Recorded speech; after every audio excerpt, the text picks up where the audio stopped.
15. Principles of horticulture crop production technology. Objectives. After studying this chapter, students will be able to select the appropriate location for raising desirable horticultural crops under a given climatic conditions. Select the suitable layout plans for different horticultural crops. Plan various key operations for establishing new orchard garden. Manage the horticultural crops by making efficient uses of available resources. Decide on the most appropriate cultivation system for a given situation. Introduction. As you might be aware after studying chapter I that horticulture deals with a large number of plant species. Traditionally, it includes fruits, vegetables, and ornamental plants. It deals with a combination of the botanical and agricultural aspects of plants. Thus, one may define horticulture as the culture and biology of garden crops, including both the aesthetic and the scientific dimensions. Basic principles of physics, chemistry, and biology are used by horticulturists to understand and manipulate plant life. Therefore, it is essential to understand the fundamental principles of horticultural crop production in order to grow them successfully and fetch economic returns. Principles of fruit production. The commercial production of fruits is known as orcharding. Grape plantations are called vineyards, and the cultivation of grapes is called viticulture. Similarly, citrus orchards are typically called citrus groves, and the cultivation of citrus is known as citriculture. Orcharding and other types of fruit growing require high capital investment for years on a fixed site, without immediate return. Selection of site. Selection of suitable site is the first step for establishing an orchard on commercial scale. Selection may be made based on the following criteria. Chapter 3 CHAPTER 3. 16. The land chosen for orchard should be in proximity to main road and market. It should have proper irrigation facilities and have a good soil and climate suitable for growth and production of fruit trees. Experience of the fruit growers and research stations in the locality should be taken into account for the acclimatization of the fruits under consideration. Adequate water supply should be available round the year. Any mistake in selection of site cannot be altered after planting, while modifications in other factors are possible. Preliminary operations for establishing an orchard. After selecting the suitable location and site, some preliminary operations have to be done. Trees are felled without leaving stumps or roots. The shrubs and other weedy growth are also cleared. Deep plowing is essential to remove big roots. The land should be thoroughly plowed, leveled and manured. Leveling is important for economy of irrigation and preventing soil wash. In the hills, the land should be divided into terraces depending upon the topography of the land, and the leveling is done within the terraces. Terracing protects the land from erosion. If the soil is poor, it would be advisable to grow a green manure crop and plow it in situ so as to improve its physical and chemical conditions before planting operations are taken up. Planning of an orchard. A careful plan of the orchard is necessary for the most efficient and economic management. The following points should be considered in preparing the plan. 1. Optimum spacing to accommodate maximum number of trees per unit area. 2. Stores and office building in the orchard should be constructed at the center for proper supervision. 3. Wells should be located at convenient places in different parts at the rate of one well for 2 to 4 hectares. 4. Each kind of fruit should be planted in a separate block. 5. Fruits ripening at the same time should be grouped together. 6. Pollinizers should be provided in deciduous fruits. 7. Irrigation channels should be laid along the gradients for most economical conduct of water. For every 30 meters length of channel, 7.5 cm slope should be given. 17. 8. Roads should occupy minimum space for the economy of transport. The clearance between windbreak and first row of trees is advantageous for the road. 9. Short growing trees should be allotted at the front and tall at the back for easy watching and to improve the appearance. 10. Evergreen trees should be in the front and deciduous ones behind. 11. Fruits attracting birds and animals should be close to the watchman's shed. 12. A good fence is essential. Live fencing is economic and cheap to other kind of fences. The plants suitable for live fencing should be drought resistant, easy to propagate from seed, quick growing, have dense foliage, should stand severe pruning and should be thorny. Agave, Prosopis juliflora, Pitheculobium dulce and Thevetia if closely planted in 3 rows would serve as a good live fencing. 13. Windbreaks, rows of tall trees planted close together around the orchard, are essential to resist velocity of wind which causes severe ill effects, particularly moisture evaporation from the soil. Since the windbreaks are very effective in reducing the wind velocity and minimizing the damage to the fruit trees and to other crops, their presence in regions where strong winds prevail is of paramount importance. A windbreak ordinarily has its maximum effectiveness for a distance about 4 times as great as its height but has some effect over twice about that distance. The most effective windbreak is a double row of tall trees alternately placed. There should be at least as much space between the windbreak and the first row of the fruit trees as between fruit trees. It is preferable to dig a trench of 90 centimeters deep at a distance of 3 meters from the windbreak trees and prune and cut all the roots exposed and again fill up the trenches. This may be repeated for every 3 or 4 years in order to avoid the competition between the windbreaks and fruit trees for moisture and nutrition. Trees suitable for windbreak should be erect, tall and quick growing, hardy and drought resistant and mechanically strong and dense to offer maximum resistance to wind. The trees which are suitable for growing as windbreaks are Casverina equisetifolia, Pterispermum acerifolium, Polyalthia longifolia, Eucalyptus globulus, Grevillea robusta, Azadirachta indica etc. Layout systems of planting. Layout means locating the position of trees, roads and buildings in the orchard being established, and systems of layout refer to the orderly ways of planting the trees. It is desirable to have the trees planted in systematic way because orchard operations like horticulture and irrigation are carried out easily. It enables equal distribution of area under each tree. 18. It results in least wastage of land. It makes supervision more easy and effective. There is room for systematic extension of the orchard. There are mainly 5 systems of planting of fruit trees. In all these systems, trees are planted in rows. A. Square system. In square system, the trees are planted in 4 corners of a square, keeping the same distance between row to row and plant to plant in the same row. This is the most commonly followed system and is very easy to lay out. This system permits intercropping and cultivation in 2 directions. B. Rectangular system. In rectangular system, the trees are planted in the same way as in a square system, except that the distance between rows to row will be more than the distance between plant to plant in the same row. The wider alley spaces available between rows of trees permit easy intercultural operations and even the use of mechanical operations. C. Quinquenes or diagonal system. Basically, quinquenes or diagonal system is the same as the square system except for the addition of a tree in the center of each square. This will accommodate double the number of plants, but does not provide equal spacing. The central trees are known as filler crop and the others as main crop. The central, filler, tree chosen may be a short-lived one. Papaya, guava, lime, plum and peaches are a few examples of filler crops in orchards with trees like mango, jackfruit and tamarind. This system can be followed when the distance between the permanent trees is more than 10 meters. As there will be competition between permanent and filler trees, the filler trees should be removed after a few years when main trees come to bearing. D. Hexagonal, septuple system. In the hexagonal system, the trees are planted at the corners of an equilateral triangle. 6 such triangles are joined together to form a hexagon. 6 trees are positioned at the corners of this hexagon with the 7th in the center, all arranged in the 3 rows. This system provides 19. Equal spacing, but it is difficult to lay out. This system accommodates 15% more trees than the square system. The limitations of this system are that it is difficult to lay out and the cultivation is not so easily done as in the square system. E. Contour system. In a hilly area, a lot of depressions, ridges, furrows and play surface are found. But when plating is done, a line is made by connecting all the points of same elevation across the slope from a baseline. The spacing is maintained on this row. The main purpose of this system is to minimize land erosion and to conserve soil moisture so as to make the slope fit for growing fruits and plantation crops. Terrace system on the other hand refers to planting in flat strip of land formed across a sloping side of a hill, lying level along the contours. Terraced fields rise in steps one above the other and help to bring more area into productive use and also to prevent soil erosion. The width of the contour terrace varies according to the nature of the slope. If the slope becomes stiff, the width of terrace is narrower and vice versa. The planting distance under the contour system may not be uniform. In the recent past, a new trend has been observed among the growers, i.e. adoption of high-density planting system. This has gradually becoming imperative due to shortage of land and labor. High-density planting system. High-density planting (HDP) can be defined as accommodation of the maximum possible number of the plants per unit area to get the maximum possible profit per unit of tree volume without impairing the soil fertility status. This technique was first established in apple in Europe during 60s and now majority of the apple orchards in Europe, America, Australia and New Zealand are grown under this system. Examples of successful HDP in fruit crops. There are quite a good number of success stories of HDP in fruit crops under Indian conditions. Some of them are being listed below with their technical details. 20. Table 1. Performance of fruit crops under HDP. S. No. Crop. Variety. Density. Spacing M. Yield T per hectare. Plants per hectare. 1. Banana. Basari. 4444. 1.5 x 1.5. 78.0. 2. Papaya. Pusananha. 6400. 1.25 by 1.25. 103.6. 3. Pineapple Q. 63758. 0.22 x 0.6 x 0.75. 118.8. 4. Guava. Lalit. 5000. 1 x 2. 55. 5. Mango. Amrapali. 1600. 2.5 x 2.5. 22. Choice of fruit trees. The next step of orchard establishment is choice of fruit crops. The choice of fruit crops is governed by various soil and climatic conditions as indicated in Table 2. Table 2. Choice of fruit crop is affected by soil and climatic conditions. Climatic, soils conditions, climatic conditions, temperate region. Apple, pear, peach, walnut, apricot, almond, etc. Tropical region. Papaya, banana, sapota, coconut, cashewnut, mangosteen, citrus subtropical region. Mango, lychee, pomegranate, loquat, grape, pomegranate, temperate fruits in subtropical region, low chilling peaches, apples, plums and pears, arid region. Bay, bell, mulberry, onla, date palm, falsa, etc. Semi-arid region. Jamun, wood apple, fig, custard apple, kirni cold desert. Apricot, pistachionate, apple, chilgotha, prunes cold sandy desert. Chilgotha nut arid temperate zone. Oyster soil conditions coastal sands.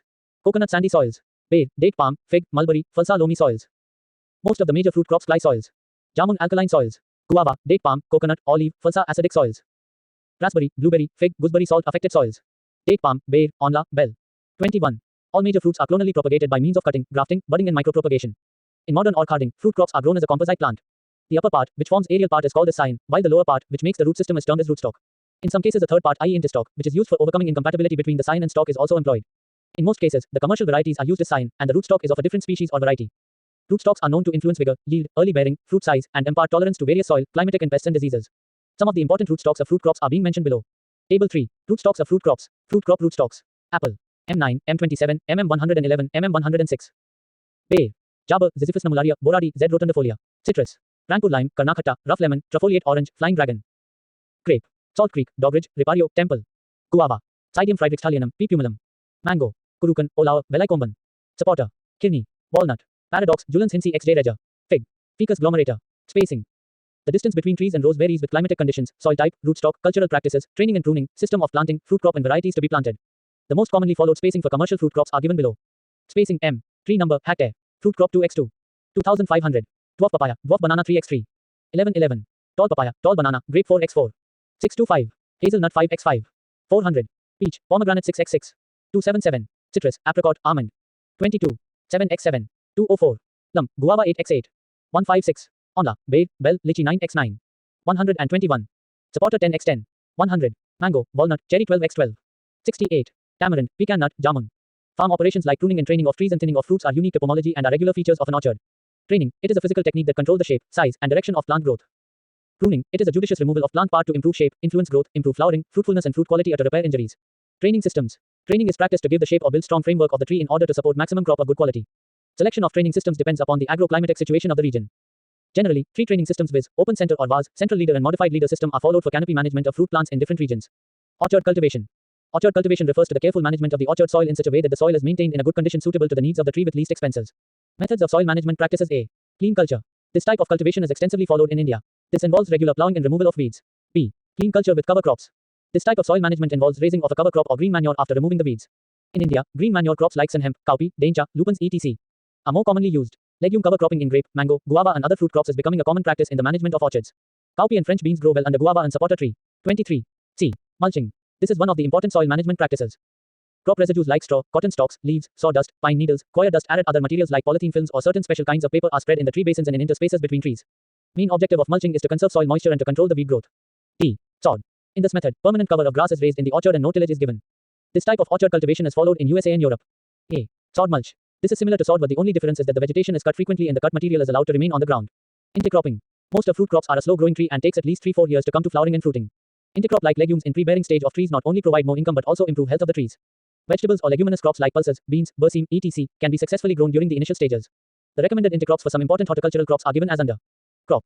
Age. Intercrop. Mango. Up to 7 years. Leguminous vegetables, papaya, filler.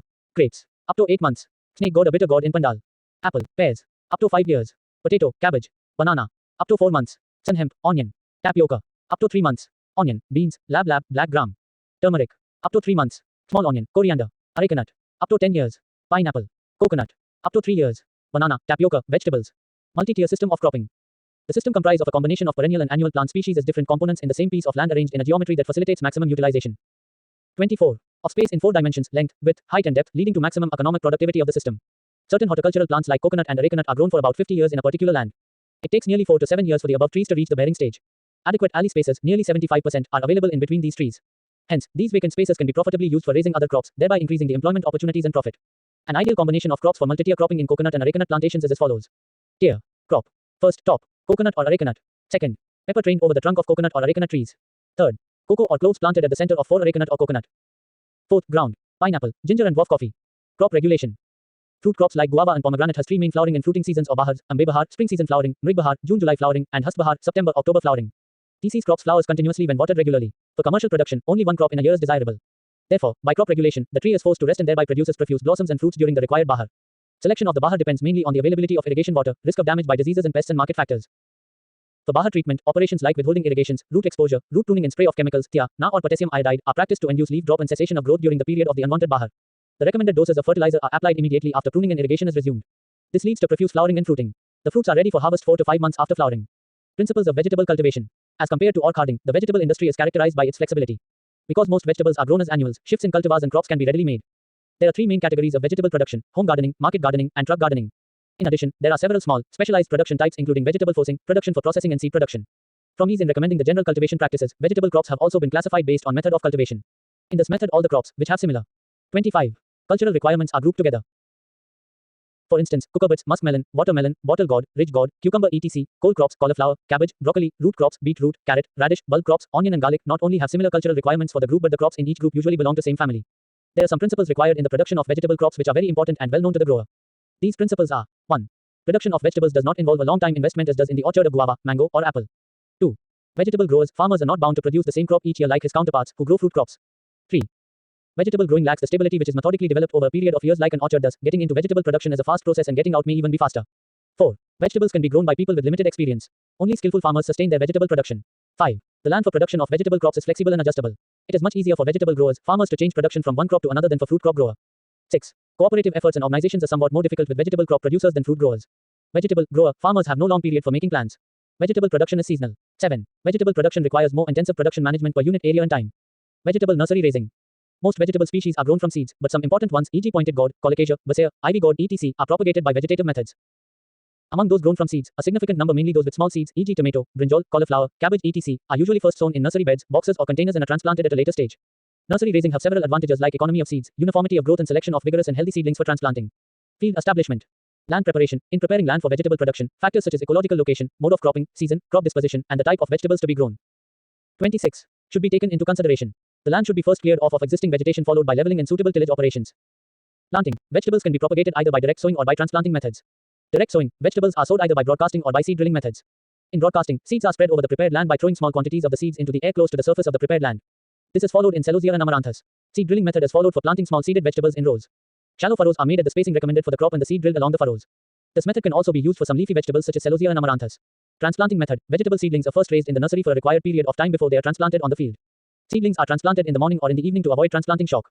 Some routine operations. Thinning. Thinning of vegetable is done to reduce the number of seedlings per stand. Supplying or gap filling. This is the practice of providing missing stands of vegetables planted by direct sowing as a result of poor emergence or when seedlings are damaged by pests. Staking. This is usually required for vegetables with climbing growth habits such as fluted pumpkin or those with weak stems such as tomato. Stake can be made from bamboo or other available wood. The support allows the plant to carry more load without touching the soil, thus enhancing the quality of the fruit. Mulching. A mulch is a layer of plant residue or other materials like plastic or paper, which is applied to the surface of the soil in order to reduce evaporation, runoff, or to prevent weed growth. The purpose of mulching is to conserve soil moisture. Watering. Young vegetable seedlings in the nursery or in the field should be watered in the early morning or in the evening. Watering should be done before transplanting, particularly in the evening. Likewise, overwatering can be very harmful and can encourage the development of pathogenic diseases and also cause mechanical damage to the seedlings.